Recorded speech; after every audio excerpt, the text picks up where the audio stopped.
तो देखिए, स्थिति हर बीते दिन के साथ बिगड़ती जा रही है। सरकार भी सतर्क है, राज्य सरकार हो, केंद्र सरकार हो, सभी सरकारें सतर्क है ताकि स्थिति को बिगड़ने से पहले ही कंट्रोल किया जा सके। अधिक जानकारी देंगे सहयोगी आशुतोष मेरे साथ इस वक्त सीधा लाइव जुड़ चुके हैं। आशुतोष, मैं आपके पास आ रही हूँ। देखिए, स्थिति लगातार हम देख रहे हैं बेकाबू होती जा रही है। अब चीजें हाथों से ना निकले, सीएम अशोक गहलोत ने कल बैठक भी की, बाकायदा विभागों के अधिकारियों के साथ में मंथन किया गया, कैसे संभाला जाए, कोरोना पर कैसे नियंत्रण किया जाए। आप अभी जयपुर में मौजूद हैं। जयपुर की अगर बात कर ली जाए तो यहाँ पर केसेस सबसे ज्यादा बताए जा रहे हैं कोरोना के। फिलहाल क्या स्थिति बनी हुई है और सरकार की तरफ से आगे आने वाले समय में क्या कदम उठाए जा सकते हैं, आशुतोष? आप देखिए मणि, वर्तमान राजस्थान की जो स्थिति है कोरोना को लेकर, उसमें 187 कोविड के एक्टिव केसेस हो चुके हैं। ये कल देर रात तक का आंकड़ा है। आज के जो आंकड़े होंगे वो देर शाम तक जारी होंगे। कल की बात करें तो कल 26 नए संक्रमित पूरे संपूर्ण राजस्थान के अंदर दर्ज हुए थे, जिसमें सबसे अधिक जयपुर के अंदर दर्ज हुए थे और उसके बाद में बीकानेर में दर्ज हुए थे। अजमेर में भी केसेस लगातार बढ़ रहे हैं। लेकिन राज्य सरकार की जो सबसे बड़ी चिंता है वो ये कि कैसे इसको यहीं की यहीं कंट्रोल किया जाए, क्योंकि पिछले जो अनुभव थे, जो पिछले अनुभव हमारे खराब रहे, उनसे बहुत हद तक सीख चुके हैं।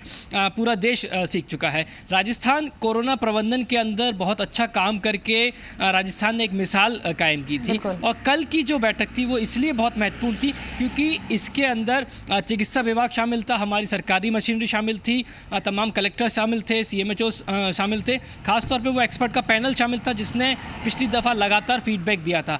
CM अशोक गहलोत ने बहुत ज़्यादा जो एक तरीके से निर्देश दिए हैं सख्त के तौर पे, वो ये कि जो सेकंड डोज है वैक्सीनेशन की, वो राजस्थान में जो लोग रह गए, तकरीबन 1 करोड़ से ज़्यादा ये लोग हैं जिनको सेकंड डोज अभी तक नहीं लगी है, उनको वैक्सीनेट करना एक बहुत बड़ा लक्ष्य रखा गया है। और सभी जिला कलेक्टर को, सभी CMHO को, स्वास्थ्य विभाग को ये निर्देश दिए गए हैं कि शुरुआत में अभियान चलाया जाए। हालांकि एक उदाहरण पेश किया गया था CM अशोक गहलोत की तरफ से कि अमेरिका जो राष्ट्र है, वहाँ पर जो लोग वैक्सीन की डोज नहीं लगवा रहे हैं उनको नौकरी तक से हटाया जा रहा है। हालांकि उन्होंने कहा कि पहले राजस्थान में अभियान चलाया जाएगा, लोगों को सचेत किया जाएगा, जागरूक किया जाएगा और डोर टू डोर जाकर भी उनको वैक्सीनेट किया जाएगा। अगर हालात ऐसे हुए कि तब भी लोग वैक्सीन नहीं लगवाएंगे, क्योंकि सबसे बड़ा कारण ये है कि आप एक व्यक्ति अगर वैक्सीन नहीं लगवा रहा है, वो खुद को तो खतरे में डाल ही रहा है, लेकिन उसकी वजह से और लोग भी संक्रमित होंगे। ये CM अशोक गहलोत की सबसे बड़ी चिंता थी। तो आने वाले दिनों में राजस्थान में सेकंड डोज के जो लोग रह गए हैं, एक बड़ी आबादी जो रह गई है, उनको वैक्सीनेट किया जाने का एक बड़ा अभियान चलाया जाएगा, डोर टू डोर जाया जाएगा, एक बड़ी सूची तैयार की जाएगी, उनको लक्षित किया जाएगा।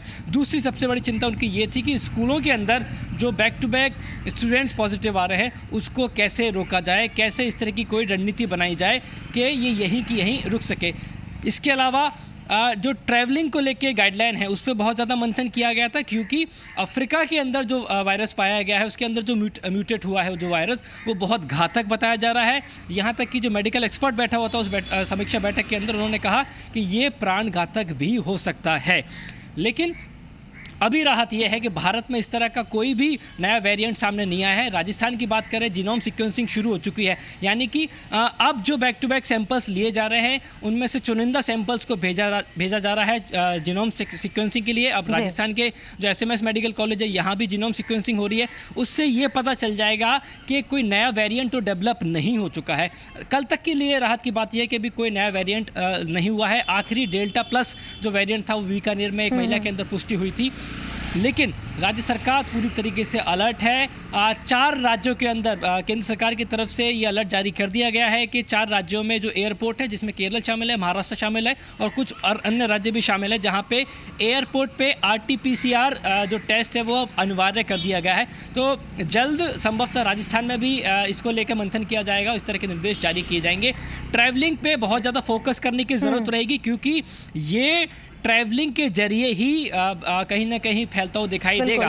अगर कोई व्यक्ति किसी देश से किसी के संपर्क में होकर भारत तक आता है, फिर वो राजस्थान में आता है, ये पिछला उदाहरण हमारे सामने है, तो एक तो इससे बचना होगा। दूसरी बड़ी बात, CM अशोक गहलोत की तरफ ये कहा गया है कि मास्क, सोशल डिस्टेंसिंग, इसको लेके एक बार फिर से जागरूकता अभियान चलाना होगा। अगर लोग नहीं मानते हैं तो गृह विभाग को ये कहा गया है कि आप कोई ना कोई ऐसी सख्ती के साथ में कोई ऐसा प्रोग्राम बनाएं जिसके चलते लोगों को सख्ती के साथ में ये कहा जा सके कि आपको मास्क लगाना होगा, अन्यथा चालान जैसी व्यवस्था या अन्य तरह के जो प्रावधान है वो किए जाएंगे। तो ये तमाम बातें हैं जो समीक्षा बैठक के मुख्य बिंदु रही थी, लेकिन सबसे बड़ा बिंदु, सबसे ज़्यादा ध्यान सीएम अशोक गहलोत का ये था कि सेकंड डोज ना रहे लोगों की, क्योंकि एक बात ये तय हो चुकी है कि अगर नया वेरिएंट यहाँ आता है या कोरोना के केसेस बढ़ते हैं तो आप वैक्सीनेट होंगे। ये ज़रूरी नहीं है कि आप कोरोना से संक्रमित नहीं होंगे, लेकिन उसकी जो भयावहता है वो आपके साथ कम हो सकती है। यानी कि आप घर बैठे बैठे संभवतः ठीक हो जाएं, 4 से 5 दिन के अंदर आप ठीक हो जाएं, आपको हॉस्पिटल में एडमिट रहने की ज़रूरत ना पड़े। ये सबसे बड़ा लक्ष्य रखा गया है। बैठक के जो मुख्य बिंदु थे वो मुख्यतः यही थे। इसके अलावा डेंगू की भी समीक्षा की गई। डेंगू को लेकर भी पूछा सीएम अशोक गहलोत ने, क्यों राजस्थान में इस बार रिकॉर्ड केसेस बन गए थे।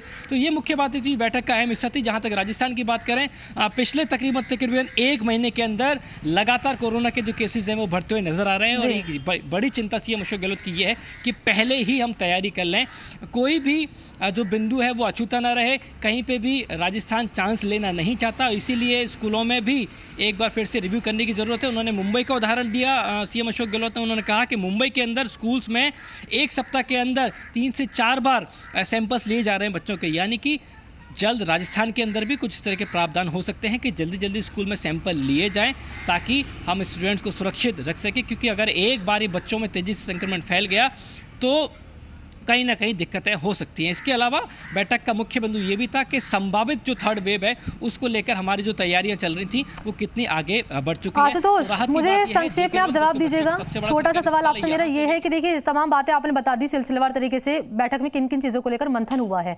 ये बताइए संक्षेप में कि सैंपलिंग तेज करने को लेकर अभी फिलहाल सरकार क्या कर रही है, क्या इसको लेकर भी मंथन हुआ है बैठक में? क्योंकि जितनी सैंपलिंग होगी उतने लोग पता चलेंगे कितने पॉजिटिव आ रहे हैं, कितने लोग संक्रमित हुए हैं। इसको लेकर क्या कोशिश की जा रही है सरकार की तरफ से?